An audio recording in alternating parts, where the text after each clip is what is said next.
കൂടുതലായി റിസർച്ച് നടക്കുന്ന ഒരു ചികിത്സാ രീതിയാണ് റീജനറേറ്റീവ് മെഡിസിൻ. 30 ml ബ്ലഡിലുള്ള ഗ്രോത്ത് ഫാക്ടേഴ്സാണ് ഏറ്റവും ഇഫക്റ്റീവായി US FDA പറയുന്നത്. ഇനി ഏതൊക്കെ കണ്ടീഷനിൽ റീജനറേറ്റീവ് മെഡിസിൻ ഉപയോഗിക്കാമെന്ന് നോക്കാം.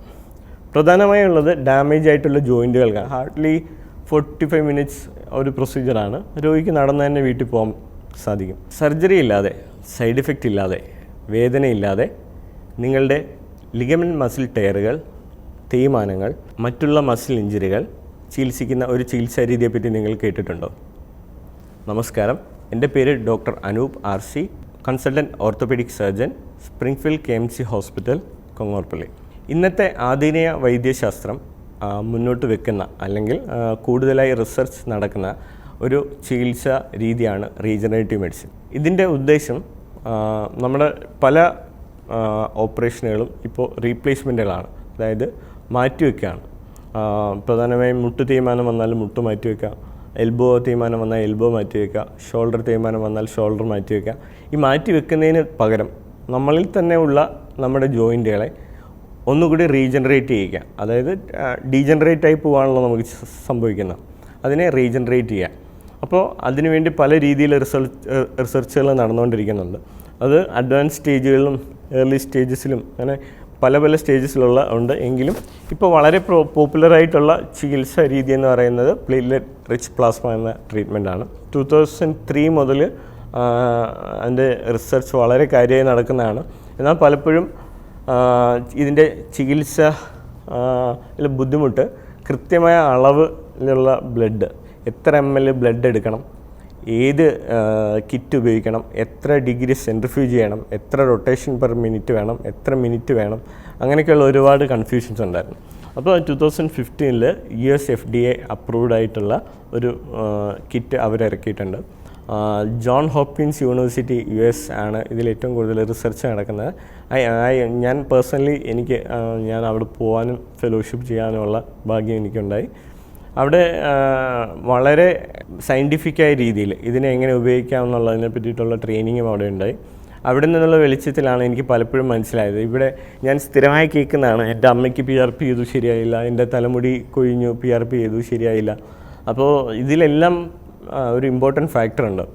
ഇപ്പോൾ നിങ്ങൾ ചായ ഇട്ടു, ചായയിൽ പഞ്ചസാര ഇട്ടു, പക്ഷേ പഞ്ചസാര കുറഞ്ഞു പോയി. പക്ഷേ അത് ചായ ഇട്ടതിൻ്റെ കുഴപ്പമോ ചായയുടെ കുഴപ്പമല്ല. പഞ്ചസാര കുറഞ്ഞു പോയി എന്ന് വെച്ചാൽ ആരും ചായ കുടിക്കാതെ ഇരിക്കുന്നില്ല. അപ്പോൾ അതിൽ നിങ്ങൾ എത്ര പഞ്ചസാര ഇട്ടു, എത്ര തേയിലപ്പൊടി ഇട്ടു, എത്ര വെള്ളം ഇട്ടു എന്നുള്ളതെല്ലാം ഡിപ്പെൻഡൻ്റാണ്. അപ്പോൾ അതുകൊണ്ട് നിങ്ങൾക്ക് ചായപ്പൊടിയെ കുറ്റം പറയാൻ പറ്റില്ല. അപ്പോൾ അതുപോലെ തന്നെയാണ് PRP. അപ്പോൾ ഇതിൻ്റെ റിസർച്ച് ആർട്ടിക്കിളിൽ എടുക്കുമ്പോൾ ബേസിക് പ്രിൻസിപ്പിൾ ഓഫ് PRP എന്ന് പറഞ്ഞാൽ നമ്മുടെ ശരീരത്ത് എന്ത് മുറിവുകളുണ്ടായിക്കോട്ടെ അത് നമ്മുടെ ശരീരം റീജനറേറ്റ് ചെയ്യുന്നില്ലേ, അതിൻ്റെ അർത്ഥം നമ്മുടെ ശരീരത്തിന് റീജനറേറ്റ് ചെയ്യാൻ പൊട്ടൻഷ്യൽ ഉണ്ട് എന്ന് തന്നെയാണ്. അതിന് വേണ്ടിയിട്ട് നമ്മുടെ ശരീരത്തിൽ രക്തത്തിലുള്ളത് ഗ്രോത്ത് ഫാക്ടേഴ്സാണ്. ആ ഗ്രോത്ത് ഫാക്ടേഴ്സിനെ വേർതിരിക്കുകയാണ് റീജനറേറ്റീവ് മെഡിസിൻ്റെ ഏറ്റവും പ്രധാനമായ രീതിയെങ്കിലും പലപ്പോഴും അതിൻ്റെ പ്രോപ്പർ റിസർച്ച് പ്രോട്ടോക്കോൾ ആരും ഫോളോ ചെയ്യുന്നില്ല എന്നല്ല, പലരും അത് മറന്നു പോവുകയോ അല്ലെങ്കിൽ അവരുടെ സാഹചര്യങ്ങൾ കൊണ്ട് അതിനെ ലിമിറ്റ് ചെയ്യുകയോ ചെയ്യുന്നുണ്ട്. അപ്പോൾ 30 ml ബ്ലഡിലുള്ള ഗ്രോത്ത് ഫാക്ടേഴ്സാണ് ഏറ്റവും ഇഫക്റ്റീവായി US FDA പറയുന്നത്. പലപ്പോഴും എൻ്റെ അടുത്ത് രോഗികൾ വന്നിട്ടുണ്ട്. ഞാൻ ജോയിൻറ്റ് റീപ്ലേസ്മെൻറ്റ് സർജനാണ്. ഞാൻ റീജനറേറ്റീവ് മെഡിസിൻ ട്രീറ്റ്മെൻറ്റും PRPയും ചെയ്യുന്നുണ്ട്. അതാത് സ്റ്റേജുകളിലാണ് ചെയ്യുന്നത്. അപ്പോൾ ആ സ്റ്റേജിൽ പലപ്പോഴും രണ്ടാമത്തെ മൂന്നാമത്തെ സ്റ്റേജിൽ എൻ്റെ അടുത്ത് വരുന്ന രോഗികൾ പലരും പറയുന്നുണ്ട്, ഡോക്ടറെ ഞങ്ങൾ ഓൾറെഡി PRP എടുത്തു, ഞങ്ങൾക്ക് ഒരു വ്യത്യാസമില്ല. അപ്പോൾ തന്നെ ഞാൻ അവരോട് ചോദിക്കുന്ന ഏറ്റവും പ്രധാനപ്പെട്ട ക്വസ്റ്റ്യനാണ്, എത്ര ml ബ്ലഡ് നിങ്ങളുടെ ശരീരത്തിൽ നിന്ന് എടുത്തു വന്നു? അപ്പോൾ പലപ്പോഴും പറയുന്നത് 10 ml, 15 ml. ഈ 15 ml PRPയിൽ നിന്ന് നമുക്ക് ഹാർഡ്ലി കിട്ടുന്നത് ഒരു 1 ml PRP ആണ്. അതിലൊരു ഗ്രോത്ത് ഫാക്ടർ മുട്ടുപോലുള്ളൊരു വലിയ ജോയിൻറ്റിലെ എല്ലാ സ്പേസിലും എത്തത്തില്ല എന്ന് നമുക്ക് മനസ്സിലാവും. അപ്പോൾ നമ്മൾ ഉപയോഗിക്കുന്ന kit actually 30 ml US FDA approved ആയിട്ടുള്ള ഒരു കമ്പനിയുടെ കിറ്റാണ് യൂസ് ചെയ്യുന്നത്. അതിൽ നമ്മൾ 30 ml ബ്ലഡ് എടുത്തിട്ടാണ് ചെയ്യുന്നത്. അതിൽ യൂഷ്വലി നമുക്ക് 4 ml PRP കിട്ടാറുണ്ട്. അപ്പോൾ ഈ 4 ml PRPയിൽ നടത്തിയ റിസർച്ച് സ്റ്റഡിയിൽ ആവശ്യത്തിനുള്ള ഗ്രോത്ത് ഫാക്ടേഴ്സ് അതിൽ അടങ്ങിയിട്ടുണ്ട്. ഞാൻ നേരത്തെ ചായയുടെ എക്സാമ്പിൾ പറഞ്ഞ പോലെ തന്നെ ആവശ്യത്തിന് പഞ്ചസാര ഉള്ള ചായ പോലെ തന്നെ ആണ് ഈ PRP. ആ ചായ കുടിക്കുമ്പോഴാണല്ലോ നമുക്ക് അതിൻ്റെ റിലീഫ് കിട്ടുന്നത്. അതേപോലെ തന്നെയാണ് ആവശ്യത്തിന് ഗ്രോത്ത് ഫാക്ടേഴ്സ് ഉള്ള PRP എടുക്കുമ്പോൾ മാത്രമാണ് അതിൻ്റെ റിസൾട്ട് രോഗിക്ക് കിട്ടുന്നത്. ഇതൊരു 100% നീ റീപ്ലേസ്മെൻറ്റ് ഒഴിവാക്കാനോ അല്ലെങ്കിൽ സർജറി ഒഴിവാക്കാനോ ഇതിന് ഒന്നും അങ്ങനത്തെ ഒരു ചികിത്സാ രീതിയല്ല. എങ്കിലും നമ്മുടെ ശരീരത്തിൻ്റെ റീജനറേറ്റീവ് പൊട്ടൻഷ്യലിനെ മാക്സിമം ഉപയോഗിക്കുകയും അതിലൂടെ നമ്മുടെ ശരീരത്തിൻ്റെ നോർമൽ അവസ്ഥയിൽ, അതായത് സ്വന്തം മുട്ടിൽ ഒരാൾക്ക് നടക്കാൻ കഴിയുന്നതിനാണ് എപ്പോഴും നല്ലത്. കാരണം ഒരിക്കലും മാറ്റിവെച്ച മുട്ടിന് സ്വന്തം മുട്ടിൻ്റെ അത്രയും ഇഫക്റ്റീവ്നെസ്സോ അല്ലെങ്കിൽ നമ്മുടെ മാനസികമായിട്ടുള്ളതിനെക്കാട്ടിൽ നമ്മുടെ ക്വാളിറ്റി ഓഫ് ലൈഫിനോ ഹെൽപ്പ് ചെയ്യാൻ കഴിയില്ല. അപ്പോൾ റീജനറേറ്റീവ് മെഡിസിൻ അതിന് വേണ്ടിയിട്ടുള്ള ഒരു ചികിത്സാ രീതിയാണ്. ഇനി ഏതൊക്കെ കണ്ടീഷനിൽ റീജനറേറ്റീവ് മെഡിസിൻ ഉപയോഗിക്കാമെന്ന് നോക്കാം. പ്രധാനമായുള്ളത് ഡാമേജ് ആയിട്ടുള്ള ജോയിൻറ്റുകൾക്കാണ്. അപ്പോൾ നമ്മുടെ നാട്ടിൽ ഇന്ന് വളരെ കോമണായി കണ്ടുവരുന്ന ഒരു ബുദ്ധിമുട്ടാണ് ഓസ്റ്റിയോ ആർത്രൈറ്റിസ് അഥവാ മുട്ടിൻ്റെ തേയ്മാനം. ആ മുട്ടിൻ്റെ തേയ്മാനത്തിനൊപ്പം തന്നെ എല്ലാവരും ആദ്യമേ കേൾക്കുന്നതാണ് മുട്ടുമാറ്റിവെക്കൽ. ഒരിക്കലും എല്ലാ മുട്ട് തേയ്മാനവും മുട്ടുമാറ്റിവെക്കൽ ശസ്ത്രക്രിയയുടെ ആവശ്യമില്ല. മുട്ടുമാറ്റിവെക്കൽ ശസ്ത്രക്രിയയ്ക്ക് തന്നെ പ്രത്യേക ക്രൈറ്റീരിയ ഉണ്ട്. അത് 1 മുതൽ 5 വരെ ഉള്ള സ്റ്റേജുകളിലാണ് മുട്ട് തേയ്മാനം ഉള്ളത്. അതിൽ 5ാമത്തെ സ്റ്റേജിൽ ഏറ്റവും അവസാനം എല്ലാ ചികിത്സകളും ഫെയിലായി ഇനി ഒന്നും ചെയ്യാൻ പറ്റത്തില്ല എന്ന സ്റ്റേജിൽ ചെയ്യുന്ന ഒരു ഓപ്പറേഷനാണ് മുട്ട് മാറ്റിവെക്കൽ ശസ്ത്രക്രിയ. പക്ഷേ ഇന്ന് പലപ്പോഴും ആളുകളുടെ ഇൻസിസ്റ്റ് ചെയ്യുന്നതുകൊണ്ടാണോ ഓരോരുത്തരുടെ പേഴ്സണൽ ചോയ്സ് കൊണ്ടാണോ എന്നറിയില്ല, പലപ്പോഴും 2ാമത്തെ 3ാമത്തെ സ്റ്റേജിൽ പോലും മുട്ടുമാറ്റിവെക്കൽ ശസ്ത്രക്രിയ ചെയ്ത് കണ്ടിട്ടുണ്ട്. മേ ബി അതിൻ്റെ റീസൺ മറ്റെന്തെങ്കിലും ആവാം, എൻ്റെ അറിവില്ലായ്മയാവാം. എങ്കിലും ഞാൻ എൻ്റെ രോഗികളിൽ പലപ്പോഴും ഫോളോ ചെയ്യുന്നത് അവർ മറ്റ് ചികിത്സാ രീതികൾ ട്രൈ ചെയ്തിട്ട് തീരെ പറ്റുന്നില്ല എങ്കിൽ മാത്രമാണ് മുട്ടുമാറ്റിവെക്കൽ ശസ്ത്രക്രിയ ചെയ്യുന്നത്. അതിലാദ്യത്തെ 1-2 സ്റ്റേജുകൾ മുട്ട് തേയ്മാനത്തിൽ തീർച്ചയായും എക്സസൈസുകളും മരുന്നുകളും ഇൻട്രാർട്ടിക്കുലർ സ്റ്റിറോയിഡ് ഇഞ്ചക്ഷനും വളരെ എഫക്റ്റീവാണ്. അങ്ങനെ ആവുന്നില്ല എന്നുണ്ടെങ്കിൽ നമ്മൾ PRP injection, platelet rich plasma injection ചെയ്ത് നോക്കുന്നതാണ്. 2ാമത്തെ 3ാമത്തെ സ്റ്റേജുകളിൽ വളരെയധികം രോഗികൾക്ക് വളരെ ഇഫക്റ്റീവായ ഒരു ചികിത്സാ രീതിയായി ഈ PRP ട്രീറ്റ്മെൻറ്റ് അല്ലെങ്കിൽ റീജനറേറ്റീവ് മെഡിസിൻ ഹെൽപ്ഫുള്ളായി കണ്ടിട്ടുണ്ട്.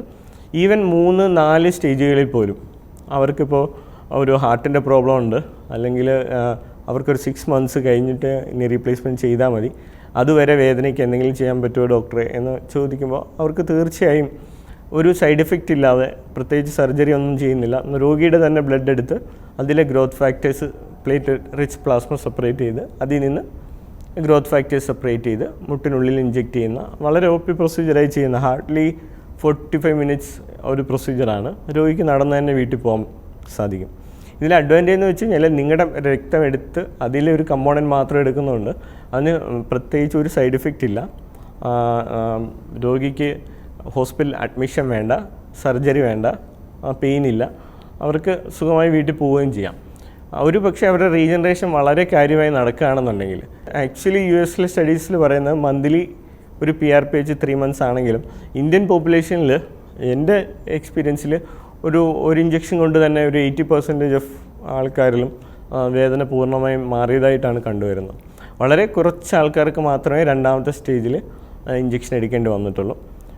ഇത് ഇഞ്ചക്ഷൻ എന്ന് ഉള്ള ആൾക്കാരുടെ പേടി ഒഴിവാക്കാൻ വേണ്ടി പറയുകയാണ്. ഇതൊരു ഇഞ്ചക്ഷൻ അല്ല, നമ്മുടെ ശരീരത്തിൻ്റെ ഒരു ഘടകം നമ്മൾ ജോയിൻറ്റിനുള്ളിലേക്ക് കൊടുക്കുകയാണ്. പ്രത്യേകിച്ച് ഈ ഗ്രോത്ത് ഫാക്ടേഴ്സ് നമ്മുടെ ശരീരത്തെല്ലാം ഉണ്ട്. നിങ്ങൾ കുട്ടികളെ ശ്രദ്ധിച്ചറിയാം, അവരുടെ സ്കിന്ന്, ഹെയർ ഒക്കെ നല്ല ഗ്ലോയിലിരിക്കുന്നതും അവർക്ക് ഹെയർ ലോസ് വരുന്നില്ല, അവർക്ക് നര വരുന്നില്ല. ഇതിൻ്റെയൊക്കെ റീസൺ ഗ്രോത്ത് ഫാക്ടേഴ്സ് അബണ്ടൻ്റായിട്ട് എന്ന് വെച്ചാൽ വളരെയധികം അളവിൽ അവരൊക്കെ ശരീരത്തിൻ്റെ എല്ലാ ഭാഗങ്ങളിലേക്കും എത്തുന്നതാണ്. എന്നാൽ ഒരു പ്രായം കഴിഞ്ഞ് കഴിഞ്ഞാൽ ബോഡിയുടെ പ്രയോറിറ്റീസ് ചേഞ്ച് ചെയ്യുകയും അത് പ്രധാന വൈറ്റൽ ഓർഗൻസിലേക്ക് മാത്രം ഈ ഗ്രോത്ത് ഫാക്ടേഴ്സ് കോൺസെൻട്രേറ്റ് ചെയ്യുകയും ചെയ്യുന്നു. അപ്പോൾ അതിൻ്റെ ഭാഗമായിട്ടാണ് നമ്മൾ പലപ്പോഴും തലയിലേക്കും മുട്ടിലേക്കും ജോയിൻറ്റിലേക്കും ഒന്നും ആവശ്യത്തിന് ഗ്രോത്ത് ഫാക്ടേഴ്സ് എത്താത്തത്. അപ്പോൾ അതുകൊണ്ടാണ് മുടികൊഴിച്ചിലുള്ളവർക്ക് PRP വളരെ എഫക്റ്റീവായ ഒരു ട്രീറ്റ്മെൻറ്റാണ്. പലപ്പോഴും ഞാനിപ്പോൾ എൻ്റെ ഫ്രണ്ട്സ് ആണെങ്കിൽ പോലും പലരും മുടി കൊഴിഞ്ഞാൽ ആദ്യത്തെ ഓപ്ഷൻ അവർ ട്രാൻസ്പ്ലാന്റിലേക്ക് പോകുന്നതാണ്. ട്രാൻസ്പ്ലാന്റും ഈസ് എ ലാസ്റ്റ് റിസോർട്ട്. ബാക്കി എല്ലാം ട്രൈ ചെയ്ത് ഒന്നും നടക്കുന്നില്ല എന്നുള്ള രീതിയിൽ മാത്രം റിസോർട്ട് ചെയ്യാവുന്നൊരു കാര്യമാണ്. PRPയുടെ റിസൾട്ട്സൊക്കെ വളരെ ബ്രില്യൻ റിസൾട്ട്സാണ് ഹെയർ PRPയിൽ. അപ്പോൾ ഇത് നമ്മുടെ ശരീരത്തെ തന്നെ നമ്മൾ റീജനറേറ്റ് ചെയ്യുന്നതിലൂടെ നാച്ചുറലി ഒരു ലുക്ക് നിങ്ങൾക്ക് ലഭിക്കും ഈ ഹെയർ PRP ചെയ്യുന്നതിലൂടെ.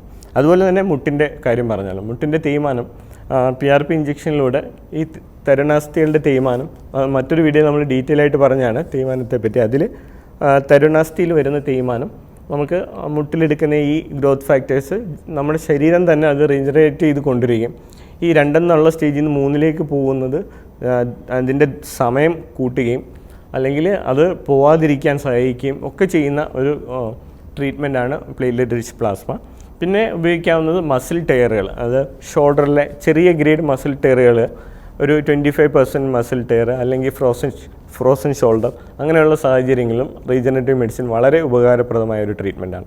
അതുപോലെ തന്നെ നട്ടൽ വേദന, നടുവേദന, അങ്ങനെയുള്ള സ്ഥലങ്ങളിൽ നേരത്തെ നമ്മൾ ഡിസ്കസ് ചെയ്താണ് ഡിസ്ക് ബൾജ് ചെയ്ത് നെർവിൽ തട്ടിക്കഴിയുമ്പോൾ ഉണ്ടാകുന്ന നീർക്കെട്ട്. അപ്പോൾ ആ നീർക്കെട്ട് ഹീൽ ചെയ്യാനും റീജനറേറ്റീവ് മെഡിസിനും PRP ട്രീറ്റ്മെൻറ്റും വളരെ ഇഫക്റ്റീവായ ഒരു ട്രീറ്റ്മെൻറ്റാണ്. എന്നാൽ ഇത് പ്രചാരത്തിൽ വന്നുകൊണ്ടിരിക്കുന്നതാണ്. ഇതിൻ്റെ അടുത്ത generation adipose tissue therapy, stem cell therapy, oats therapy, അതൊന്നും ഇന്ത്യയിൽ ഇന്ന് അവൈലബിൾ അല്ല. ഇന്ന് അവൈലബിൾ ആയിട്ടുള്ള ഏറ്റവും ഇഫക്റ്റീവായിട്ടുള്ള ട്രീറ്റ്മെൻറ്റാണ് പ്ലേറ്റ്ലെറ്റ് റിച്ച് പ്ലാസ്മ ട്രീറ്റ്മെൻറ്റ്. അപ്പോൾ ഇനി സർജറി ഇല്ലാതെ, പെയിൻ ഇല്ലാതെ, സൈഡ് ഇഫക്റ്റ് ഇല്ലാതെ നിങ്ങൾക്ക് നിങ്ങളുടെ വേദനയിൽ നിന്ന് മുക്തി നേടുന്നുണ്ടെങ്കിൽ തീർച്ചയായും ഒരു റീജനറേറ്റീവ് മെഡിസിൻ സ്പെഷ്യലിസ്റ്റിനെ അപ്രോച്ച് ചെയ്യാം. Thank you.